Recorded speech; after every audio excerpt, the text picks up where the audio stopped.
রামিসা হত্যায় দ্রুত চার্জশিট তনু সহ বাকি মামলাও তালিকাভুক্ত বললেন স্বরাষ্ট্রমন্ত্রী। বিচার দ্রুত হলে বিচার ব্যবস্থায় আস্থা ফিরবে মানুষের বললেন অ্যাটর্নি জেনারেল। চট্টগ্রামে 3 বছরের শিশু ধর্ষণ আসামি ধরে নিয়ে আসতে গিয়ে পুলিশ অবরুদ্ধ। নারী ও শিশুদের রক্ষায় শরিয়া আইন প্রবর্তন করতে হবে বললেন ইসলামী আন্দোলন। দেশের প্রয়োজনে মাঠে ছিল, এখন সেনা সদস্যরা ব্যারাকে ফিরছেন বললেন সেনাপ্রধান।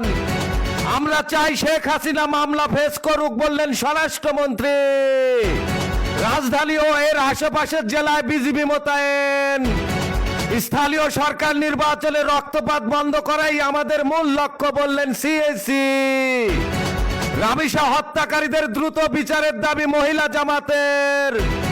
বড় মূলধনের কোম্পানি পুঁজিবাজারে তালিকাভুক্ত বাধ্যতামূলক করা হবে বললেন অর্থমন্ত্রী।